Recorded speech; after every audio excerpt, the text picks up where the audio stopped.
नमस्कार, डीडी राजस्थान के इस विशेष कार्यक्रम जनादेश 2023 में आप सभी का स्वागत है।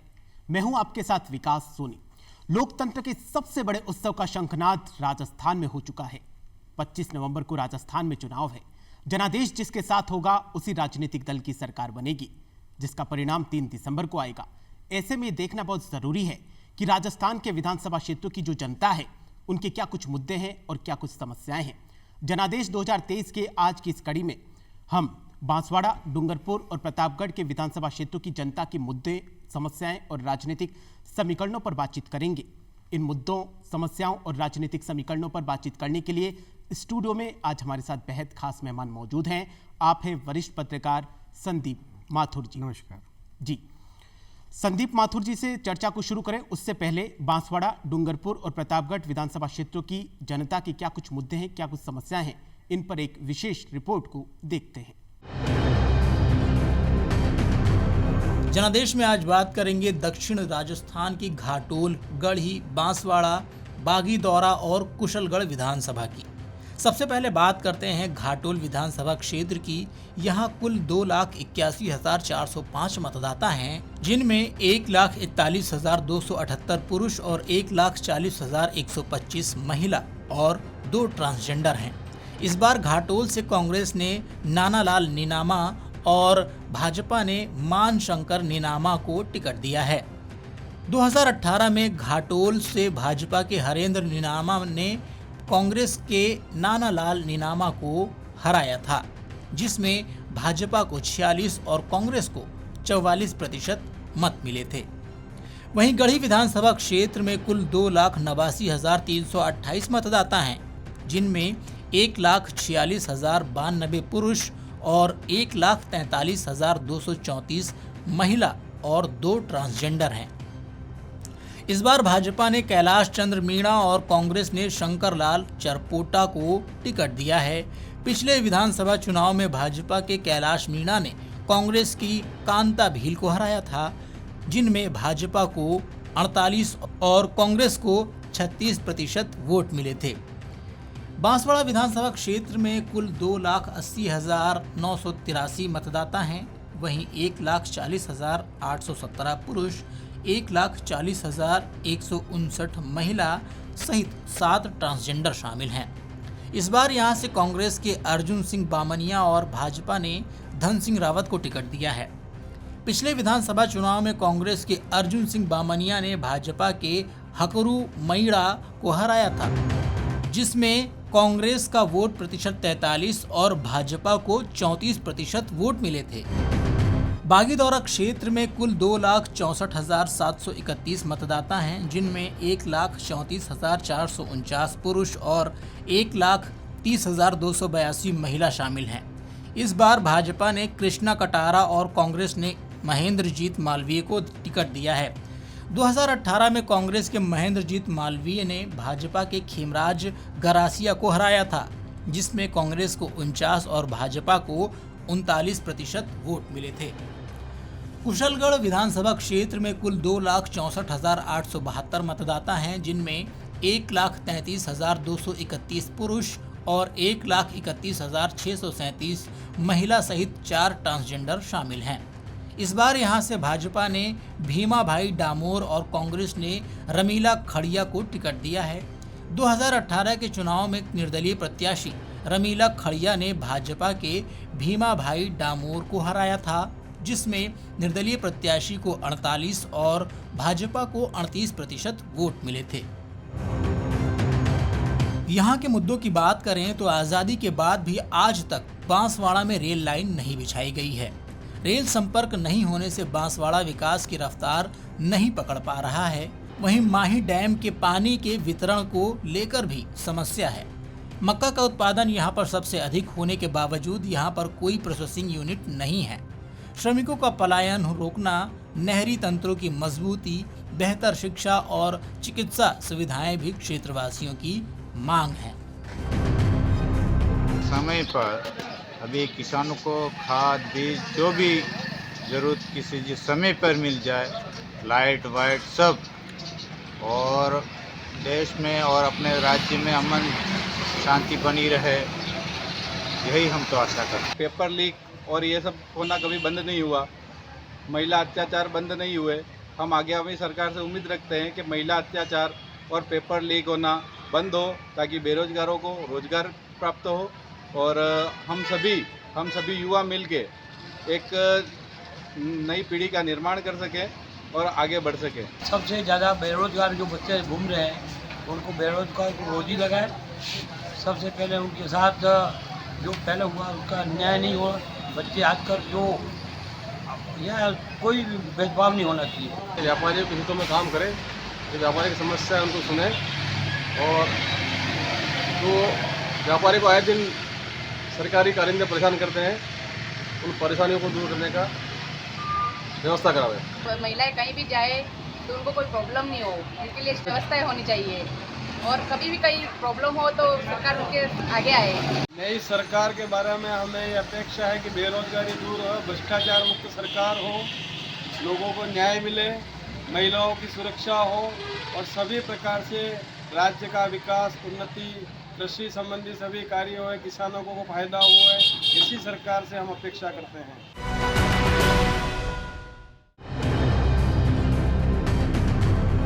जनादेश में आज बात करेंगे डूंगरपुर, आसपुर, सागवाड़ा, चौरासी विधानसभा सीटों की।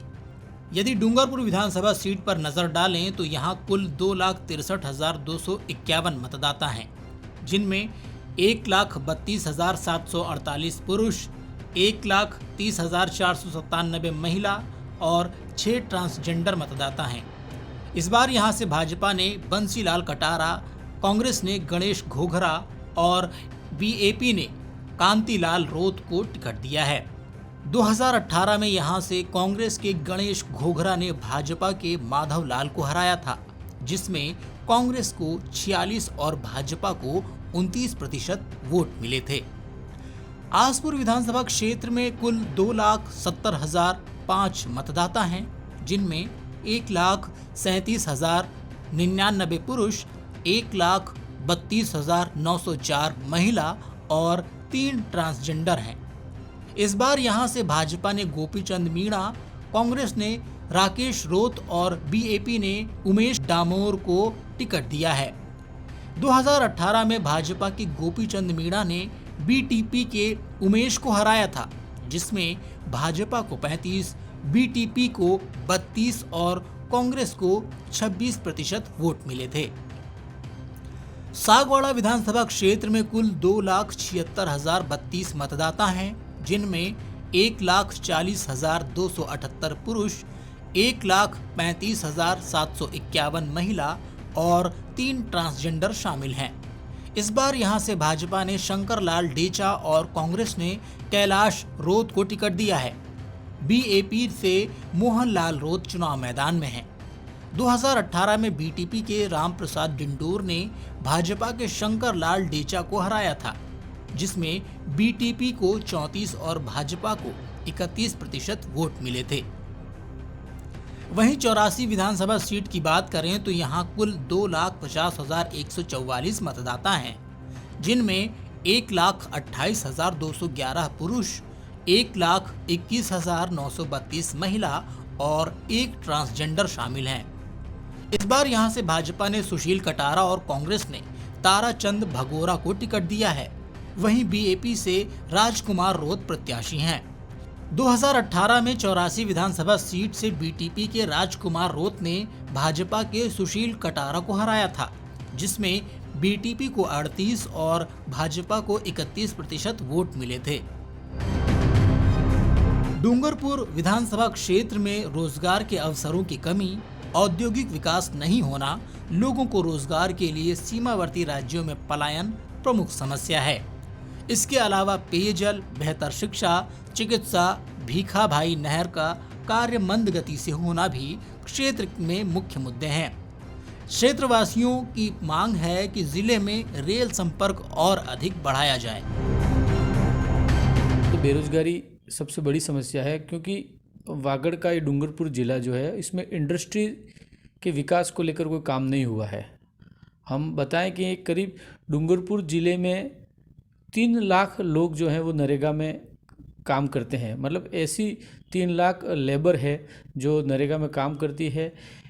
साथ ही गुजरात के अहमदाबाद, महाराष्ट्र के कई क्षेत्रों में यहाँ से लेबर जो है वो काम करने के लिए जाती है। इसलिए यहाँ की बेरोज़गारी जो है वो सबसे बड़ी समस्या है और यहाँ इंडस्ट्री का विकास होना चाहिए। इसके अलावा पिछले महीने जो राजस्थान में नए ज़िले बने उसमें सागवाड़ा को भी एक ज़िला बनाने की मांग लंबे समय से चल रही है जो बाकी रह गई है। साथ ही मैं बात करूं तो रेलवे के विकास, क्योंकि डूंगरपुर जो पूरा ज़िला रेलवे से नहीं जुड़ पाया है, उसमें रतलाम, बांसवाड़ा, डूंगरपुर जो रेल लाइन है उसका काम जल्द से जल्द हो और डूंगरपुर से सागवाड़ा की, डूंगरपुर से बांसवाड़ा की कनेक्टिविटी रेलवे की हो, जिससे कि ये डूंगरपुर जो है वो रतलाम और अहमदाबाद और उदयपुर जैसे बड़े शहरों से जुड़ सके। इसके अलावा यहाँ चिकित्सा क्षेत्र में और भी काम होना बाकी है। जो डूंगरपुर ज़िले के जो ग्रामीण क्षेत्र के जो चिकित्सालय हैं उसमें अभी भी मूलभूत सुविधाओं का अभाव है। सागवाड़ा में पंडित दीनदयाल उपाध्याय जो हॉस्पिटल बना है, बहुत बड़ा हॉस्पिटल बना है, आसपास के कम से कम 25-30 गांव जुड़े हुए उससे, और यहाँ पर सभी प्रकार की सुविधा होने के बावजूद भी डॉक्टरों की कमी है, स्टाफ की कमी है, लाइन ज़्यादा लगती है, पब्लिक ज़्यादा आती है और उस पर सुनवाई हो नहीं पा रही है। इसलिए मेरा प्रशासन से यही निवेदन है कि इस समस्या को सुचारू रूप से किया जाए। सड़कें वगैरह तथा शिक्षा में भी बहुत से जैसे महात्मा गांधी विद्यालय कर दिया गया है, लेकिन वहाँ पे भवन जो है वो बहुत छोटा हो रहा है और भवन छोटा होने के कारण शिक्षकों की भी कमी है और बच्चों के पढ़ाई में भी बहुत ही नुकसान हो रहा है। और भवन बनाने की बहुत ज़रूरत है। भवन अभी भी कम पड़ता है और बालिकाएं ज़्यादा हैं, बच्चे भी ज़्यादा हैं। बालिकाओं का अलग विद्यालय होना चाहिए और बच्चों का भी अलग से विद्यालय होना चाहिए। जनजाति बाहुल्य डूंगरपुर जिले का सबसे बड़ा मुद्दा बेरोजगारी का है। लोग यहां से रोजगार के लिए गुजरात और महाराष्ट्र के लिए पलायन करते हैं। लोगों की अपेक्षा है कि जिले में औद्योगिक इकाइयाँ स्थापित हो जिससे उनको रोजगार मिल सके। साथ ही सड़क, शिक्षा, चिकित्सा, पानी आदि मूलभूत सुविधाएं भी उनको मिलती रहे। इस बार के विधानसभा चुनावों में 80 वर्ष से ऊपर के मतदाताओं के लिए घर बैठे मतदान की जो सुविधा निर्वाचन आयोग ने मुहैया कराई है उसके लोगों ने जमकर सराहना की है। डीडी न्यूज़ के लिए मयंक शर्मा, डूंगरपुर।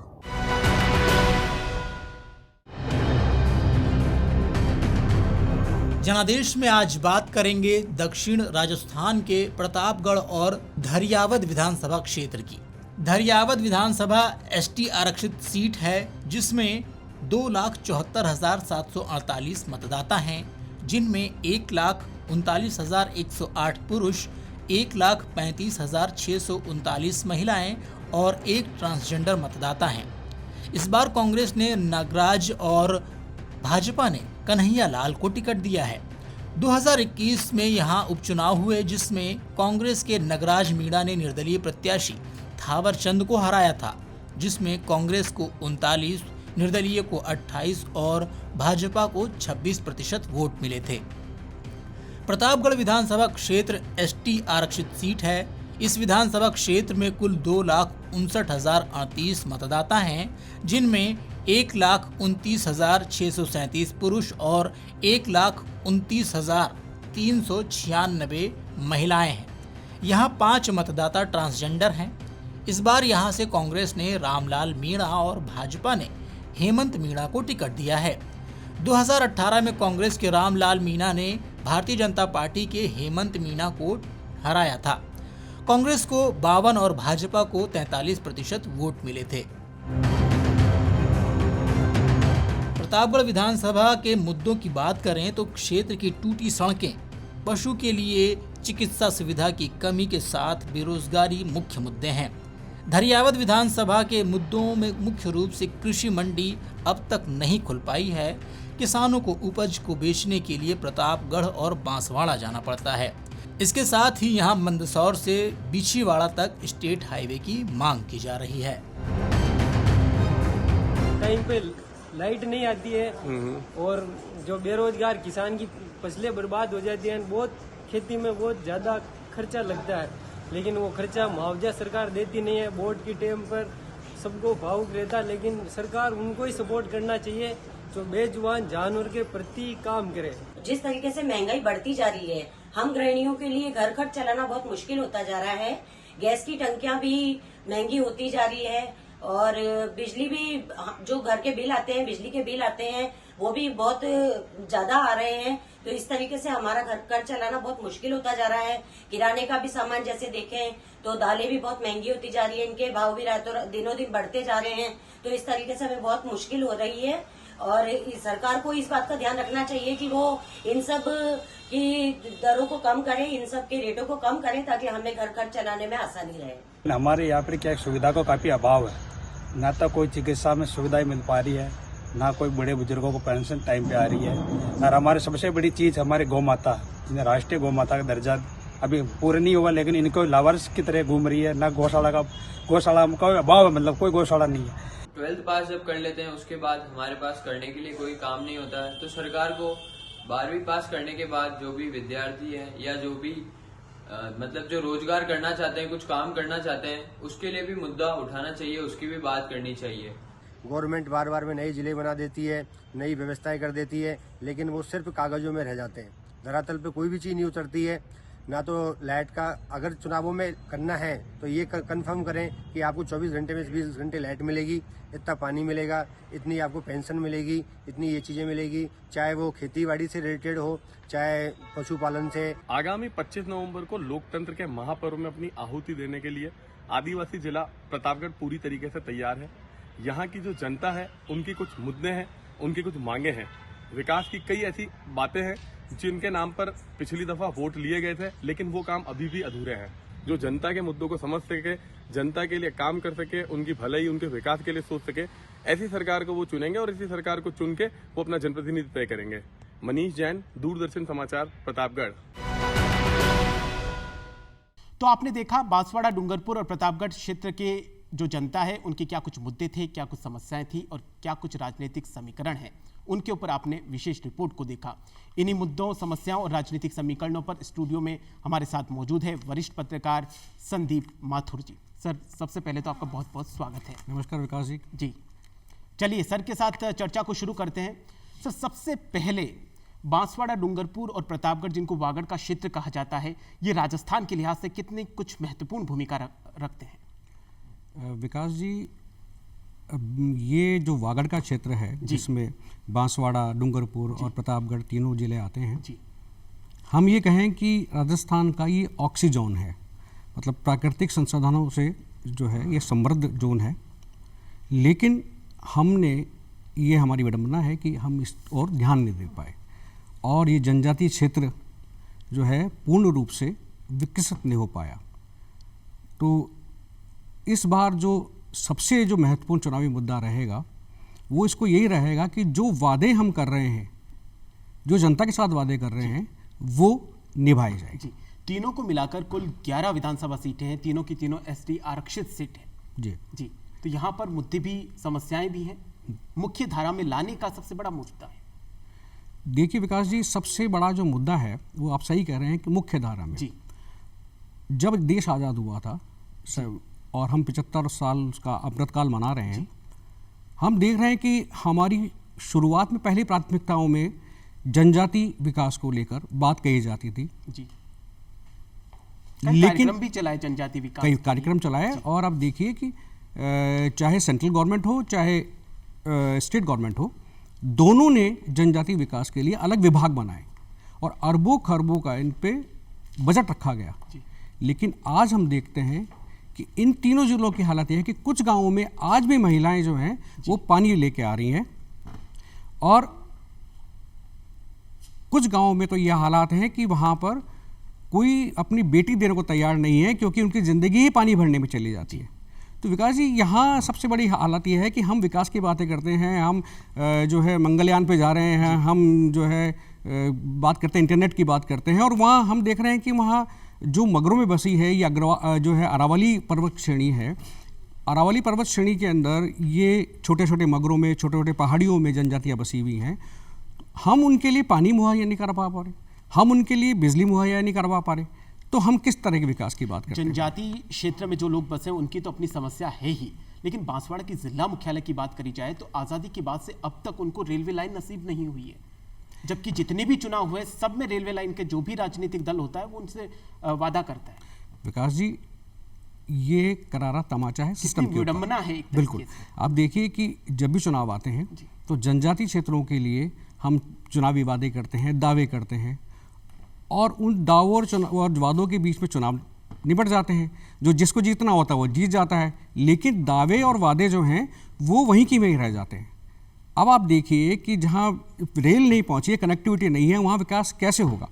हम छोटी सी बात करते हैं कि आज कोई छोटे से मगरे में या छोटे से एक पहाड़ी क्षेत्र में बसा हुआ एक आदमी है, वहाँ उसको किसी गलती से उसके पास में इंटरनेट का कनेक्शन हो गया, वो देखता है कि देश दुनिया में क्या हो रहा है, देश दुनिया कहाँ बढ़ रही है, देश कहाँ जा रहा है, और वो देखता है कि मेरी जो है पत्नी है वो पानी लेके आ रही है 3-3, 4-4 घंटे में, मेरा बच्चा जो है फटेहाल है, उसको सरकारी योजनाओं को पूरी तरह से लाभ नहीं मिल रहा है, तो फिर वो अपने परिवार के लिए, अपने बच्चों के लिए, उसके भविष्य के लिए शंकित हो जाता है।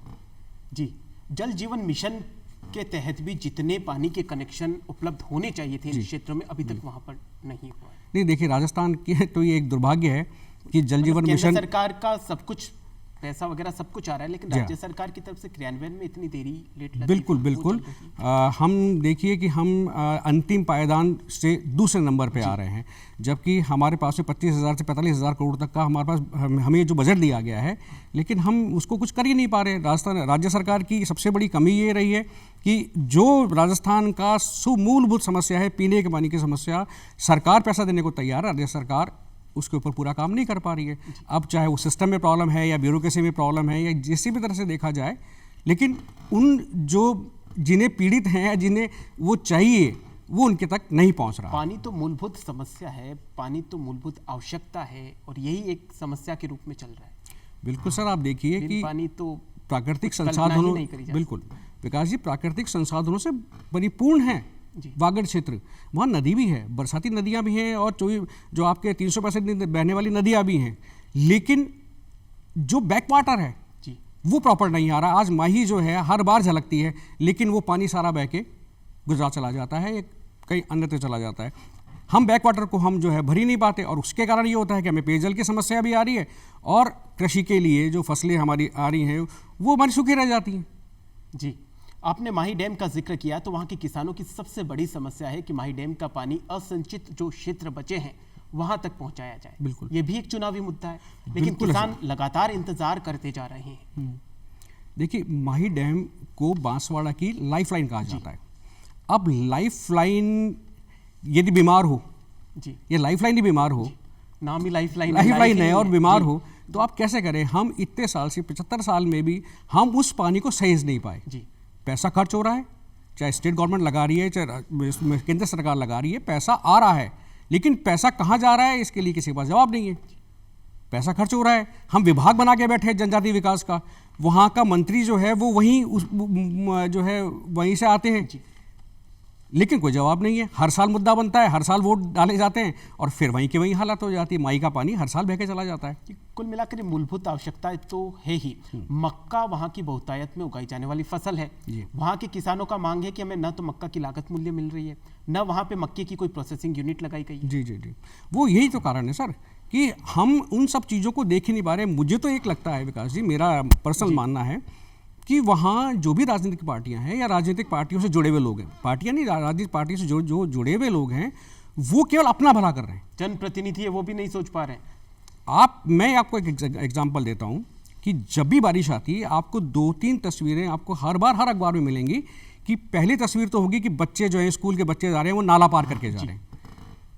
ये दुर्भाग्य है। और दूसरी एक बड़ी तस्वीर होगी कि गर्भवती महिलाएं या वृद्ध जो बीमार हो जाती हैं, उन्हें चारपाई पे लाके जो है, चारपाई पे डाल के लोग अस्पताल पहुंचाते हैं। सर, इससे बड़ी विडंबना क्या होगी। हम विकसित देश कहलाने जा रहे हैं, 5 ट्रिलियन हमारी जो है, हम 5वें नंबर पे आ गए हैं, और अर्थव्यवस्था में, और हम किसी वृद्ध को या गर्भवती महिला को अस्पताल ले जाने के लिए हमारे पास रोड नहीं है।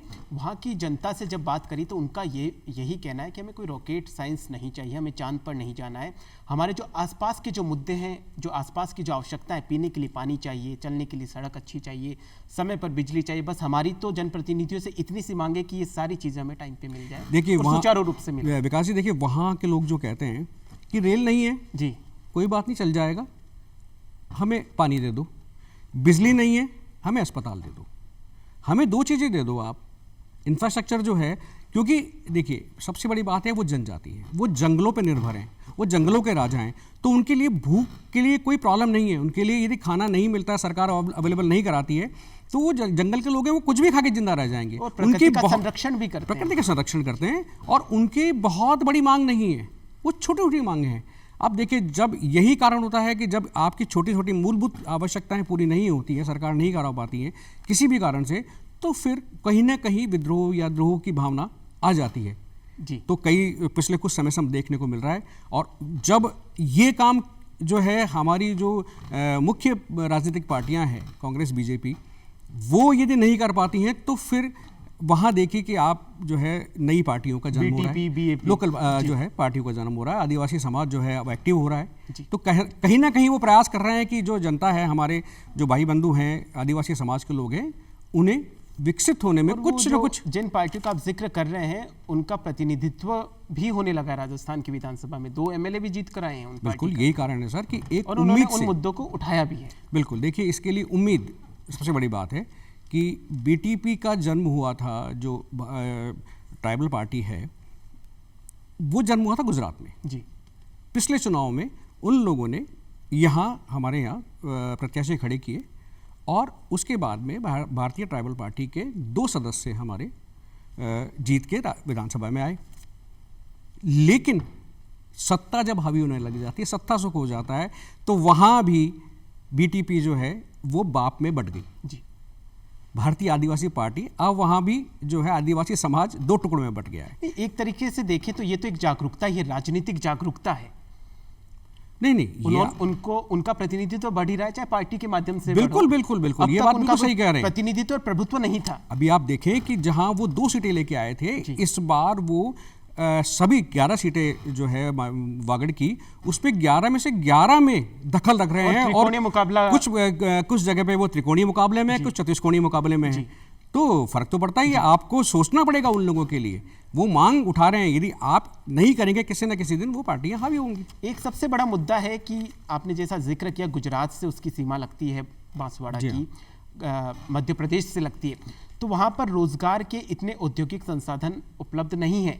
तो वहाँ के जो युवा हैं और भी जो जनता निवास करती है, उनका पलायन गुजरात और मध्य प्रदेश की तरफ हो रहा है। देखिए बिल्कुल, जब गुजरात और मध्य प्रदेश के विकास को वो देखते हैं, और वही क्षेत्र और वही प्राकृतिक जो माहौल है वो बांसवाड़ा में है, तो यहाँ की सरकार नहीं कर पा रही है, वहाँ की सरकार उसी क्षेत्र को अच्छे से यूज में ले रही है। मैंने आपको यही अभी कहा था कि इंटरनेट का ज़माना है।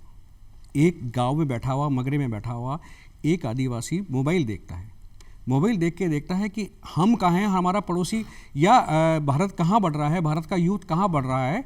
हम देख रहे हैं कि जब हमारे पास सड़क ही नहीं है, तो हम ऑब्वियसली जहाँ हमें जो हमारा भविष्य सुखद होगा हम वहाँ जाएंगे।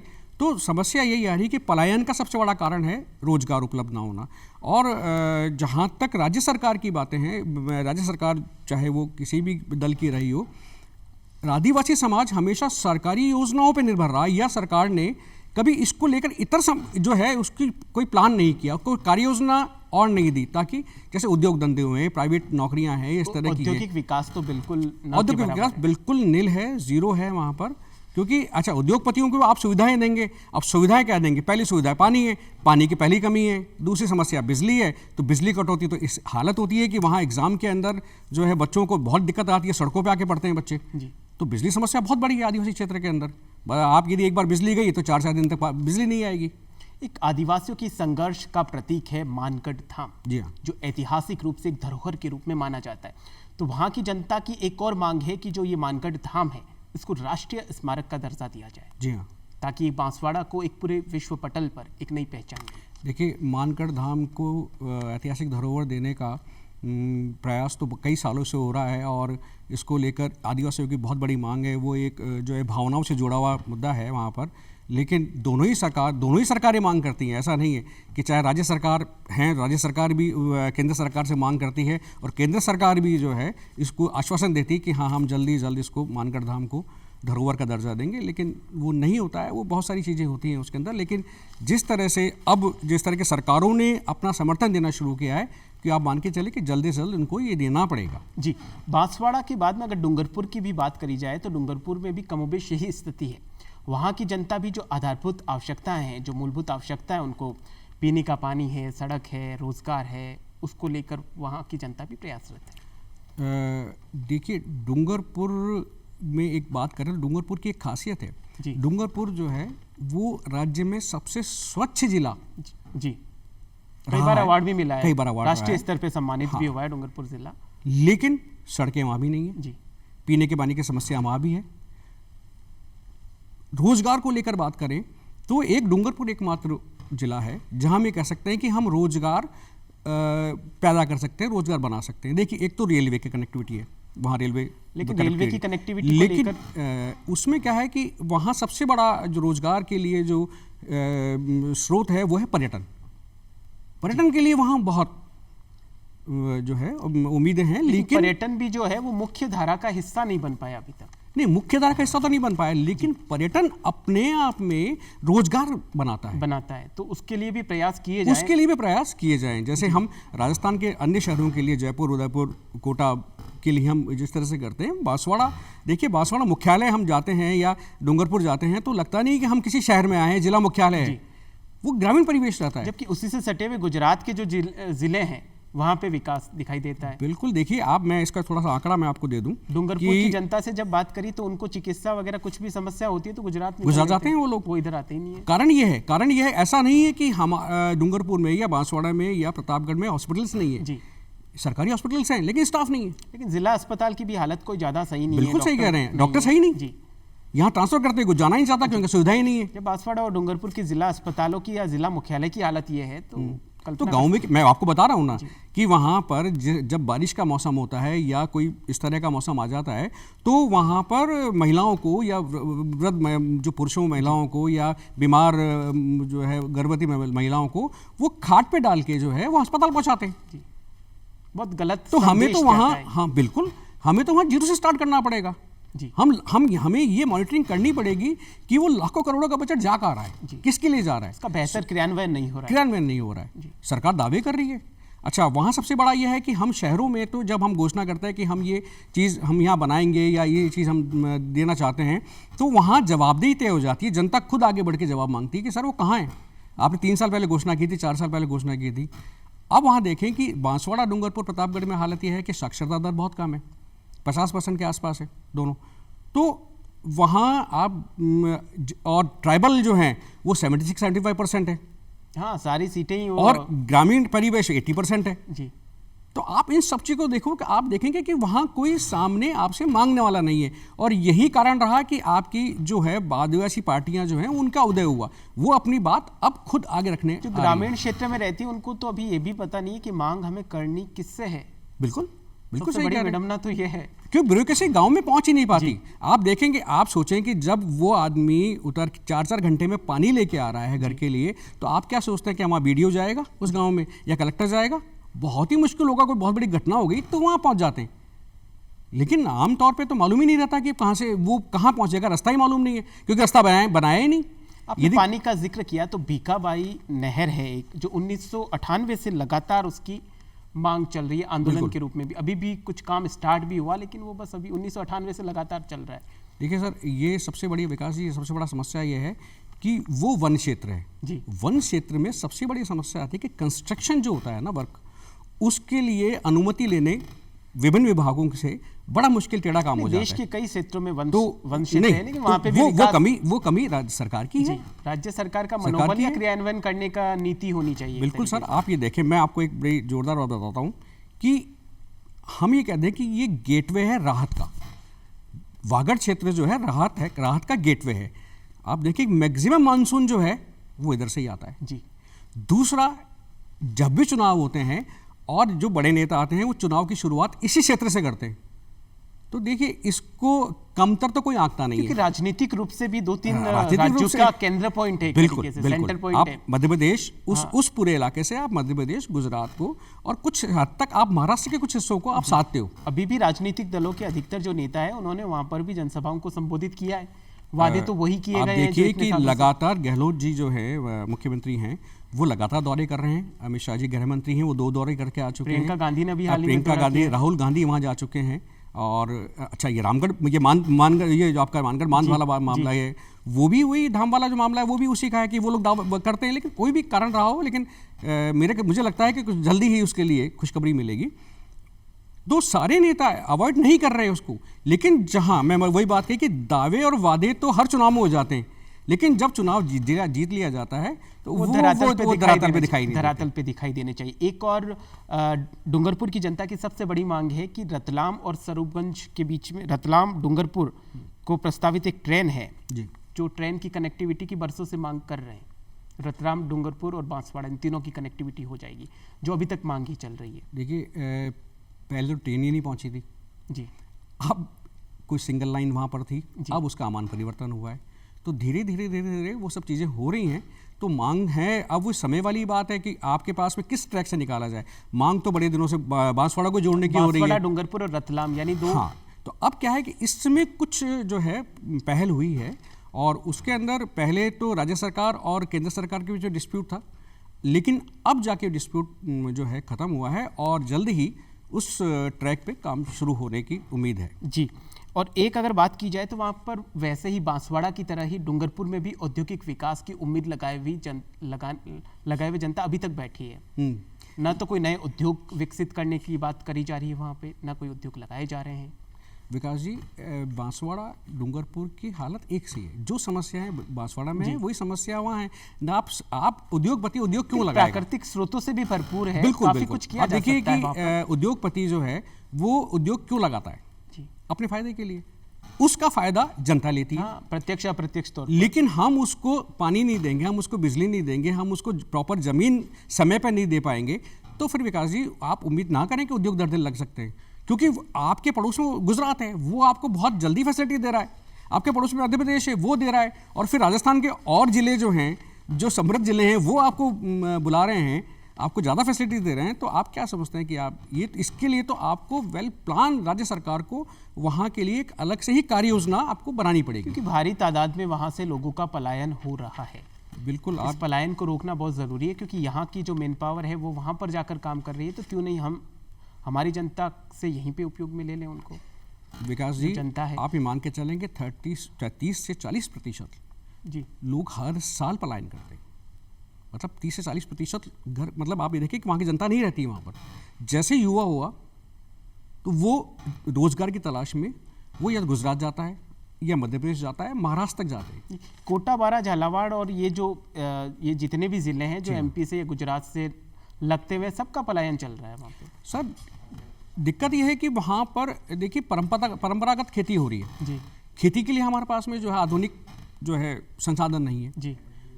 तो जब छोटी जोत होती है आपके पास में, जो खेती से आप पेट नहीं भर पाते हो, आपके पास उद्योग धंधे नहीं होते हैं, तो फिर काम के तलाश में जो है युवा, खासतौर पर युवा, हम अपने युवाओं को खो रहे हैं। जो युवा राजस्थान का है, जो राजस्थान के काम आना चाहिए, वो युवा जो है वो गुजरात जा रहा है, वो दूसरे राज्य में काम कर रहा है। जबकि ऐसा नहीं है कि राजस्थान में काम की कमी है, काम की कमी नहीं है।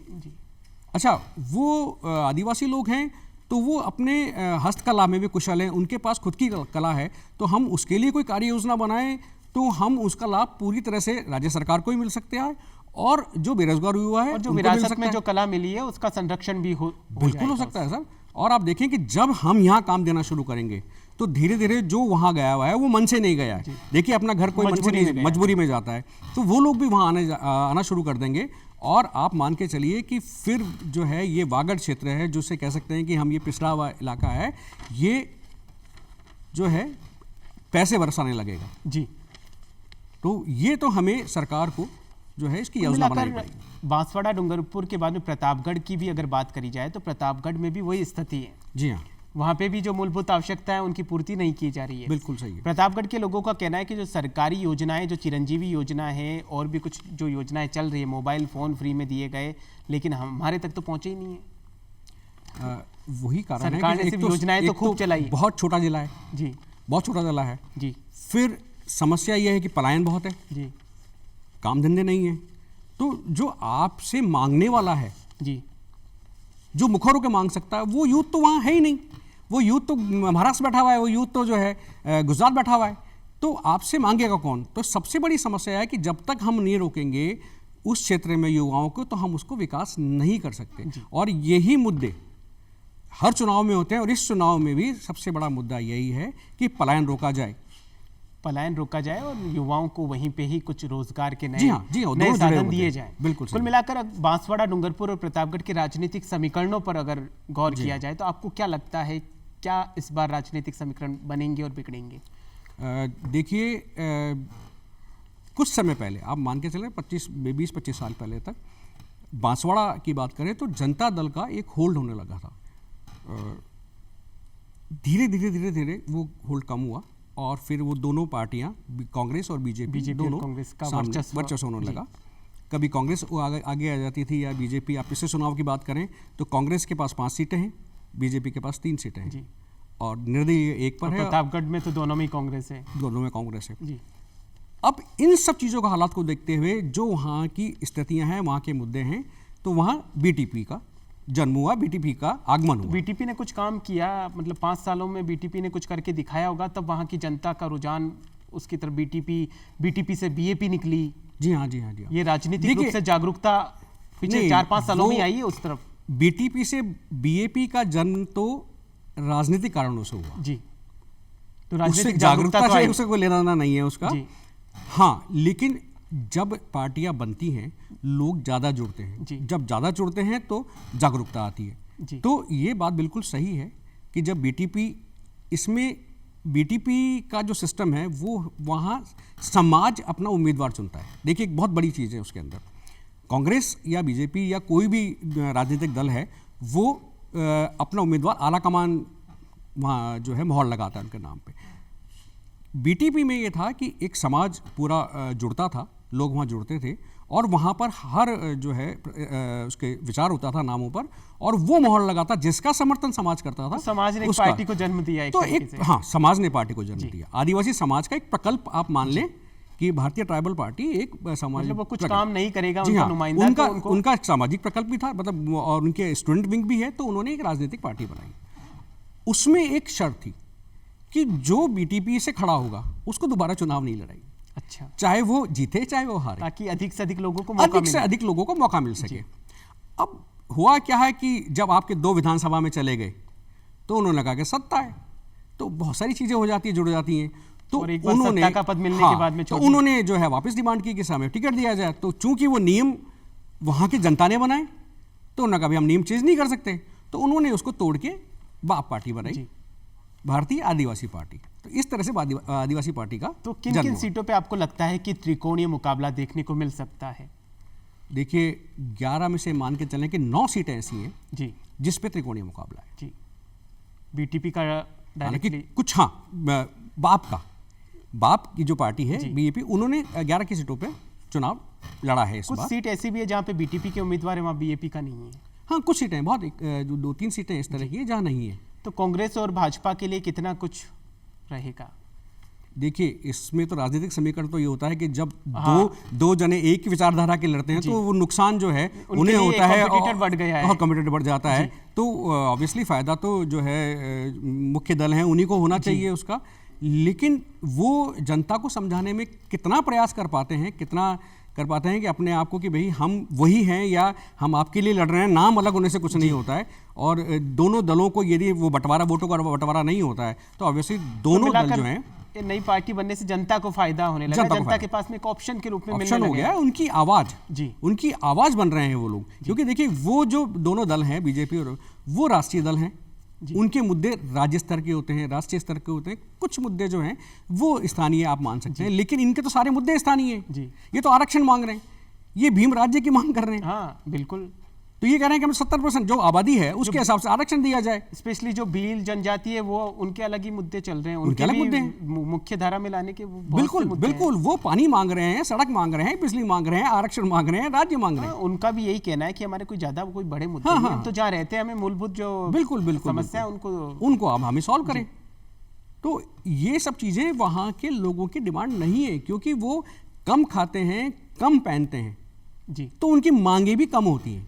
ये जो वागड़ का क्षेत्र है, यहाँ से मुख्यमंत्री भी आए हैं, यहाँ से राज्य सरकार में भी मंत्री रहे हैं, केंद्र सरकार में भी रहे हैं, उसके बावजूद मुद्दे और समस्या वैसी बनी हुई है। मैं आपको वही तो अर्ज कर रहा हूँ कि इस पे मॉनिटरिंग की जरूरत है। एक बार हमें इसको अवलोकन करना जरूरी है, सरकारें बने इसके अंदर। आप देखें, अच्छा मैक्सिमम यही होता है कि जो ट्राइबल विकास जो है मंत्री होता है वो वहीं का बनता है जी, तो फिर उनको कहाँ कहना है, उनको राजधानी तो आना नहीं है, क्योंकि वो उनका अपना है, उनके पास बैठ रहा है, उसके बावजूद विकास नहीं हो रहा है। और बजट पूरा होता है उनके पास में, ट्राइबल सब प्लान बना हुआ है हमारे यहाँ उसके नियम कायदे कानून है। आप देखें कि यदि वहाँ आपका ट्रांसफ़र वहाँ हो जाता है या आपकी नियुक्ति ट्राइबल सब प्लान में हुई है, तो उसमें एक नियम है कि आप वहाँ से नहीं आ सकते वापस जी, आपको वहीं रहना पड़ेगा, क्योंकि पलायन बहुत ज़्यादा है, सुविधाएं नहीं है। अब जयपुर का कोई आदमी वहाँ टीचर बना के आपने बांसवाड़ा भेज दिया, वो 2 महीने रहेगा, 3 महीने रहेगा, चौथे महीने वो मंत्री के पास आके कहेगा अभी ट्रांसफ़र करो, मेरा सुविधाएं नहीं है। तो इसके लिए उन्होंने शर्त रखी कि जो इसको चुनेगा, चाहे वो शिक्षा का मामला हो, चाहे वो स्वास्थ्य का मामला हो, वो चुनता है।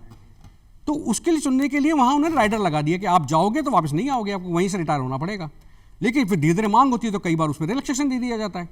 तो ये सब राजनीतिक चीज़ें। जनजातीय क्षेत्रीय विकास कार्यक्रम भी कई सालों से चलाए जा रहे हैं। जी हाँ, आपने कहा कि कोई वहाँ जाना नहीं चाहता, जब तक वहाँ सुविधाएं नहीं होगी तो कौन जाना चाहेगा? मैं कह रहा हूँ कि ऐसा नहीं है कि अस्पताल नहीं है जी, नहीं, सरकारी अस्पताल है, बिल्कुल है। एजुकेशन को देखेंगे कि खूब घोषणा हुई है इस बार स्कूलों की घोषणा हुई है, महात्मा गांधी अंग्रेजी स्कूल की घोषणा हुई है। आप देखें जो है कॉलेजेस बने हैं, लेकिन स्टाफ नहीं है। काफ़ी जगह घोषणा हुई, भवन भी बने, लेकिन वो एक तरीके से भवन बन के तैयार है, अंदर वो जो होने चाहिए वो नहीं है। उसमें ये दिक्कत आई ना, मैंने आपको अर्ज किया कि वहाँ 55 से 60% साक्षरता है, तो वहाँ का लोकल युवा तो नौकरी कर ही नहीं पा रहा, साक्षरता बहुत कम है, तो वो आगे बढ़ ही नहीं पा रहा या पढ़ता ही नहीं आगे। तो आपको डिपेंड करना पड़ेगा राज्य के अन्य हिस्सों पर। तो वो जब तक अन्य हिस्से जो है आपको प्रोड्यूस नहीं करेंगे युवा या यूथ जो है वहाँ के लिए, तो आप कैसे करेंगे? तो जब वो आप बांसवाड़ा, डूंगरपुर या जो है प्रतापगढ़ का ऑप्शन ही नहीं भरेंगे, क्योंकि उसको मालूम है कि मैंने भर दिया तो ज़िंदगी भर मुझे वहीं रहना पड़ेगा जी, तो उसके लिए उसको ये देखना पड़ेगा कि भाई हमें कोई ना कोई नियम इस तरह की बनानी पड़ेगी, वर्कप्लान बनाना पड़ेगा। हालांकि वहाँ उनको जो है आरक्षण दिया जाता है, सब कुछ है, लेकिन उस आरक्षण के बावजूद शिक्षा का स्तर इतना कम है। कुल मिलाकर ये मुद्दे और समस्याएं रहेंगे जिनको देखकर डूंगरपुर, बांसवाड़ा और प्रतापगढ़ की जो जनता है वो 25 नवंबर को मतदान करेगी। बिल्कुल। आप हमारे दर्शकों से मतदान के लिए क्या कुछ अपील करना चाहेंगे? विकास जी, मैं अपने दर्शकों से आग्रह करना चाहता हूँ कि यदि आप वादे और चुनावी मुद्दे जो आपकी हैं, आपकी समस्याएं हैं, उनको सॉल्व करना चाहते हैं, उन्हें सुलझाना करना चाहते हैं, तो आप अपने जनप्रतिनिधि को जरूर चुनें और उसके लिए आपको 25 तारीख को मतदान करना ही होगा और आप इस लोकतंत्र के उस समय भागीदारी आपको करनी ही होगी। और इसी मतदान को करने के लिए राजस्थान का जो निर्वाचन आयोग है, उन्होंने ट्राइबल जो एरिया है उसके लिए भी काफ़ी कुछ विशेष आयोजन भी कर रहा है, स्वीप कार्यक्रम भी चला रहा है। बिल्कुल बिल्कुल। आप देखिए कि अभी जो है चुनाव आयोग ने वहाँ जो ट्राइबल एरियाज़ हैं, जो छोटी जो पहाड़ियाँ हैं या जहाँ पर 20-20, 25-25 किलोमीटर दूर आना पड़ता था, पैदल चल के आना पड़ता था, वहाँ भी उन्होंने 3 से 4 किलोमीटर का दायरा बनाया कि वहाँ हम जो है पोलिंग बूथ बनाएंगे। तो चुनाव आयोग ज़्यादा से ज़्यादा मतदान कराने के लिए बहुत ज़्यादा प्रयासरत है। आप कोशिश हमें करनी है कि हम वहाँ जाएँ और अपनी सरकार को चुनें। चुनाव आयोग ने तो ऐसे भी कई जगह बूथ बनाए हैं जहाँ पर मुश्किल से 40-50 मतदाता हैं। जी हाँ। और जो बुजुर्ग हैं, जो दिव्यांग हैं, उनके वहाँ तो चुनाव आयोग खुद पहुँचा है। नहीं, ऐसे ट्राइबल एरिया में बनाए जी। और कुछ तो ऐसे केसेज हैं जहाँ पे वोटर आईडी भी नहीं थी, उनके नाम जो है वो वोटिंग लिस्ट में जुड़वाए हैं। बिल्कुल सर। आप देखिए कि अभी एक ये होम वोटिंग वाला जो समाप्त हुआ है कल, उसमें आप देखिए कि वहाँ भी खुद चुनाव आयोग के कर्मचारी जो हैं वो वहाँ जाके उन्होंने वहाँ के वृद्ध जो हैं, दिव्यांग हैं, उनसे वोट डलवाएं, वोटिंग करवाई है। तो ये तो इस बार तो जो चुनाव आयोग ने बहुत अच्छा काम किया है। बहुत अब जरूरत है कि हम चुनाव आयोग अपना काम कर चुका है, अब हमें अपना काम करना है। यदि हमें अपने राज्य को, हमारे देश को विकसित बनाना है, विकास जो है विकासोन्मुख बनाना है, तो हमें वोट करना पड़ेगा। और इसके लिए हमें 25 तारीख को, 25 नवंबर को बिल्कुल याद रखकर मतदान केंद्र में जाके जी हमें अपना निर्णय देना होगा। जी, हम भी यही अपील करते हैं कि 25 नवंबर को प्रदेश में चुनाव है। लोकतंत्र के सबसे बड़े उत्सव में आप बड़े जोश और उमंग के साथ में हिस्सा लें, तभी आपके जो मुद्दे हैं, आपकी जो समस्याएं हैं, उनका कहीं ना कहीं समाधान हो सकता है। क्योंकि आपके जो मुद्दे हैं, जो समस्याएं हैं, उनके जो समाधान के ऊपर जो ताला लगा हुआ है, उसकी चाबी सिर्फ और सिर्फ आपके हाथ में है। इसके लिए ज़रूरी है 25 नवंबर को अपने नज़दीकी बूथ पर ज़रूर जाएं, मतदान अवश्य करें। डीडी राजस्थान के आज के इस विशेष कार्यक्रम जनादेश 2023 में आज के लिए फ़िलहाल इतना ही। आप देखते रहिए डीडी राजस्थान। नमस्कार। नमस्कार।